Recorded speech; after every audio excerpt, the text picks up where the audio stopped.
Good morning, it's Tom.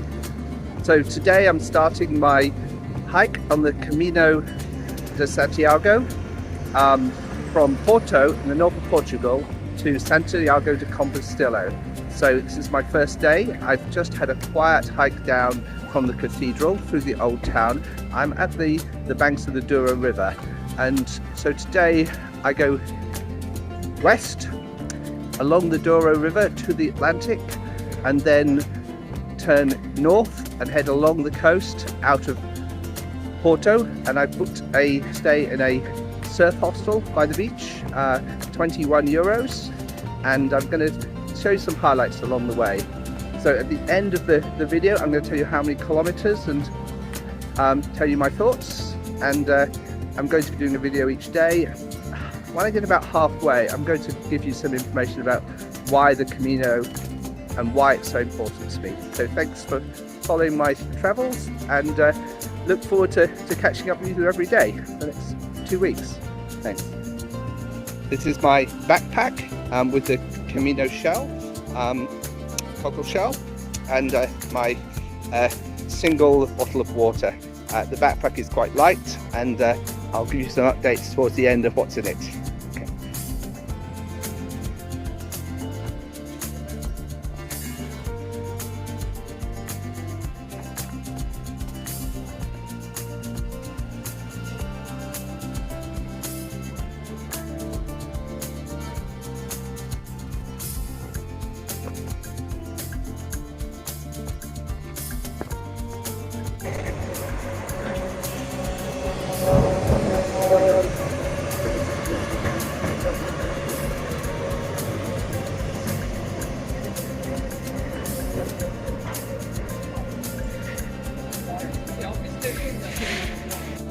I've taken a slight detour, so I'm staying to the riverbank along the old electric tram route, the Electricos. And if you can see, the cars are out and the rest of the walkers are out on a bridge that follows along the outside of the bank along the river. So it's a little bit quieter, less fumes, and definitely a better route to go. It joins up about a mile up ahead back to the road.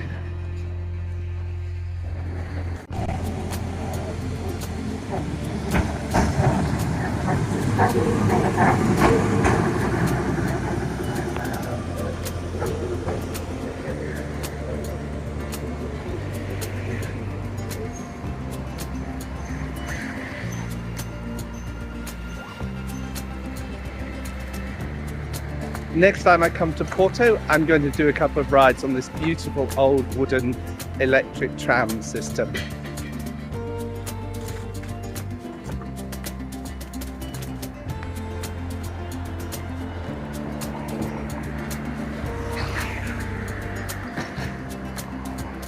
I'm back on the side of the river and approaching the first and last bridge on the Douro before it meets the Atlantic.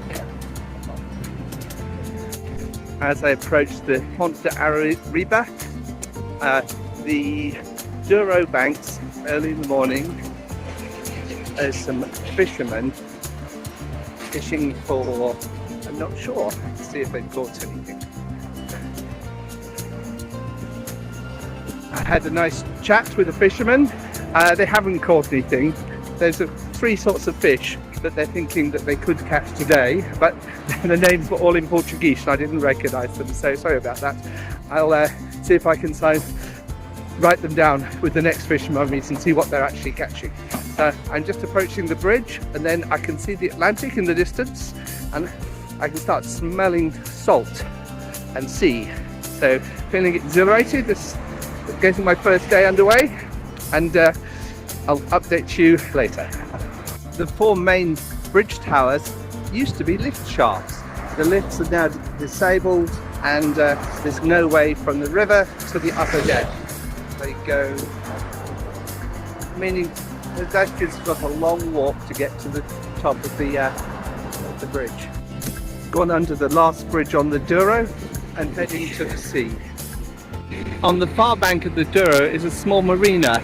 I will definitely be stopping here on my circumnavigation I have a 32-foot catamaran which is currently in Scotland, and I'll be sailing down the west coast of England, across to France, the Bay of Biscay, northern Spain, Portugal, and then either into the Mediterranean or across the Atlantic. Subscribe and check out my channel page for a full boat tour of my beautiful Solaris 32 Sunstar catamaran, built in 1997. Along the edge of the River Douro, planted lines of plane trees. Plane trees can easily be recognised because they shed their bark. So you can see it has a beautiful variegated pattern of old bark, dark, slightly younger bark, grey, and very young bark, a light yellowy grey. And so they produce a beautiful mottled effect. And with that, with the leaves and the sun mottling, shining on the swell, they give a very peaceful atmosphere on the riverbank.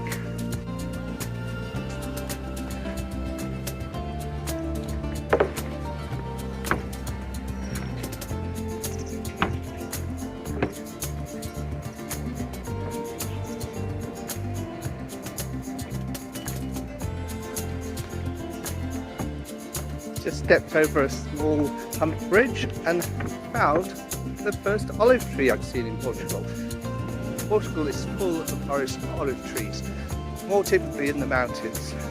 This one has no fruit. As I turn the last corner on the Douro, I see the breakwaters with a red and a green tower to mark the entrance of for navigating for ships coming in and out of the Douro.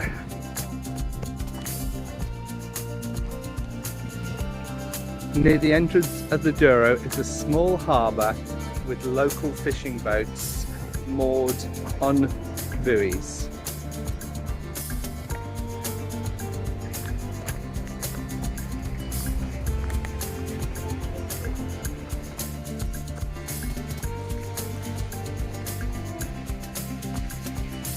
Here we see some granite tanks for storing the catch and some juvenile seagulls, and fishing nets laying out on the slipway.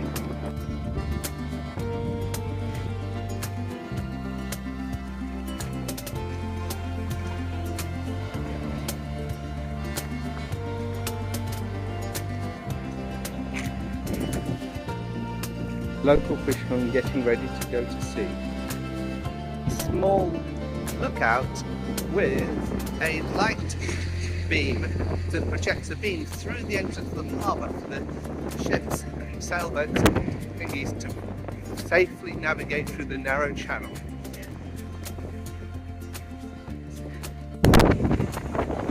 Large ship's anchor on display. The plane trees have changed to palm trees, and these ones are covered in festoons of fruit. I wonder if they're tasty. They're too high for me to reach, unfortunately.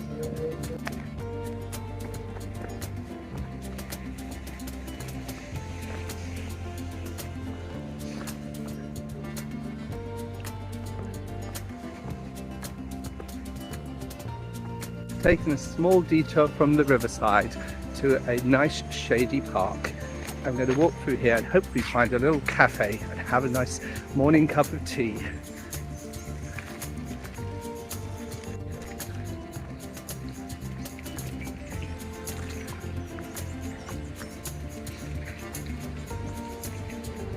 A nice shady avenue of plane trees, rather beautiful.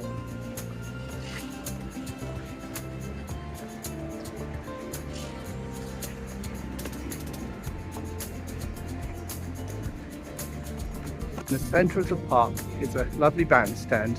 I bet in the summer there's nice live music.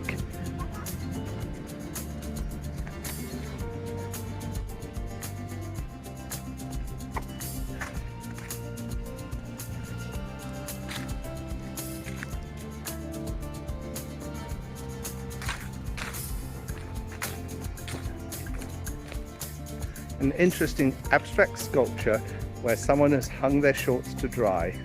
At the end of the park I found a little cafe. I'm going to sit down and have a cup of tea and a little Portuguese tart. It's nice to sit down. I'm just having a lovely dark, strong tea, a Portuguese nata, which is a little Portuguese custard tart with flaky pastry with a sprinkle of cinnamon. And I've come only about 4.5 miles, about 6.5 kilometres, 6-7 kilometres, not far. And I've been going for just over 2 hours, so walking nice and gently along the Douro River. I'm just about to get to the sea, so once I've had my tea, I'll be continuing on and seeing the Atlantic. Back to walking by the river to the entrance of the Douro. At the entrance of the Douro is a small fortification where cannons would have protected Porto from attack from the sea.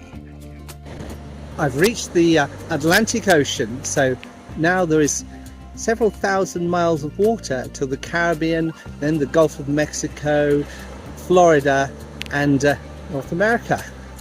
One day I will sail my catamaran down to Cape Verde, across to the Caribbean in the trade winds, up through the Caribbean, stopping at the islands, to the east coast of America, then back down through the Caribbean to Panama, through the canal and on to the South Pacific.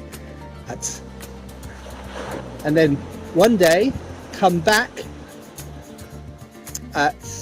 across from South Africa to the Caribbean again, lower down, and then head back across the Atlantic, stopping in Cape Verde Islands, the beautiful Portuguese islands in the center of the Atlantic, nice volcanic green islands, and then coming back to Europe, stopping in Portugal.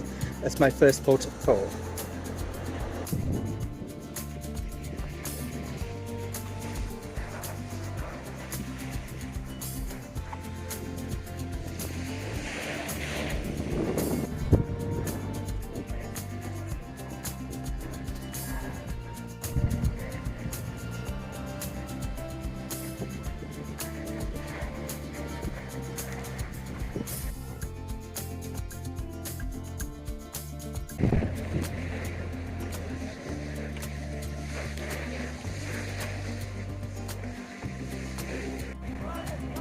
Heading north along the beach at the west coast on the edge of Porto in north of Portugal.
Today's hike is mostly through the edge of Porto along the seafront.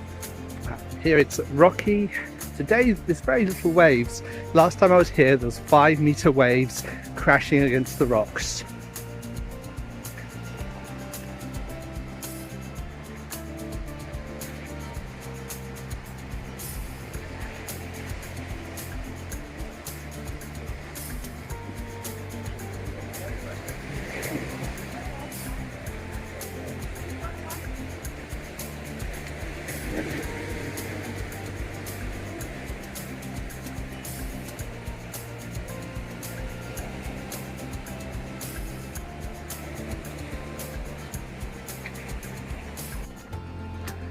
The water looks cold, but I'm very tempted to go for a swim before lunch. I'm going to look to find a sheltered bay, get changed and go for a quick swim, and then dry out on the beach, then carry on my walk. Today is not a long day. I've done a half length hike planned, so I can easily stop for a swim.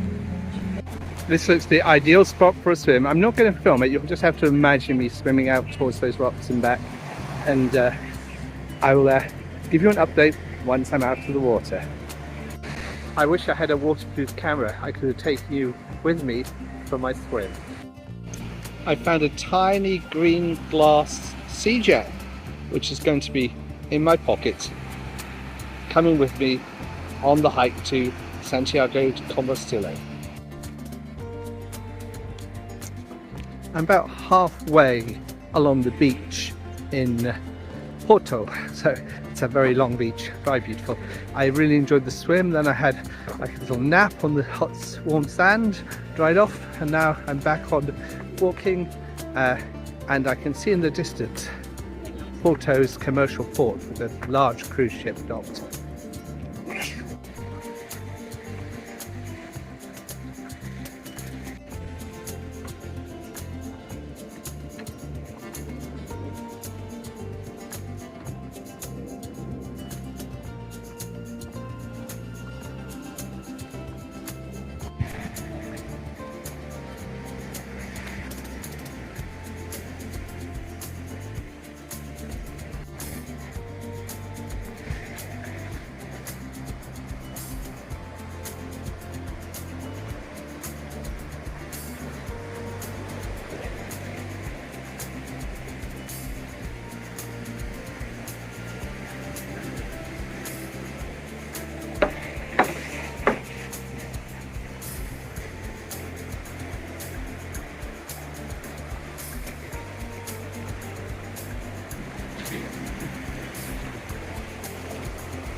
Second small fortifications with the cannon still there, which protects the coast on the edge of Porto.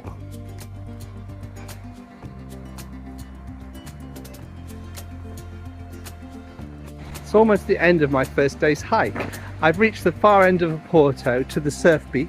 You can see some surfers out in the very small waves, and I've done about 6.5, 7 kilometers and miles, and about 10-11 kilometers, so not very far. First day has been fairly easy going. I stopped for a swim and a cup of tea, so my next plan is to find my hostel, check in, dump my bag there, go out and just explore the port, go to the marina, get some food for tomorrow. So I'm going to go and find my favourite shop, which is Lidl's, and get some tasty snacks for tomorrow's longer hike out of town along the coast.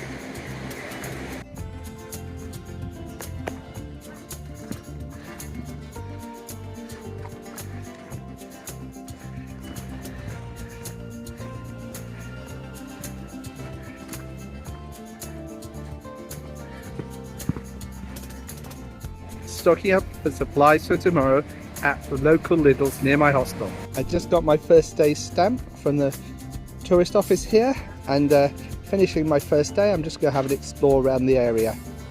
Hi, I've just finished my first day walking the Camino. It was a short first day to get me going, so it's about 8 miles or about 13 kilometers. I've dropped my bag in the surf hostel, it seems very friendly, and I bought my lunch in Lidl's and ate it on the beach. I had salt cod fritters with mozzarella cheese, very tasty, and some very tasty fresh fruit. I'm just going to explore the local area and settle in, have a good night's sleep, and make an early start tomorrow up the coast, heading north. Thanks, hopefully join me tomorrow, and do subscribe and please, if you enjoyed the video, hit the like button. Thank you.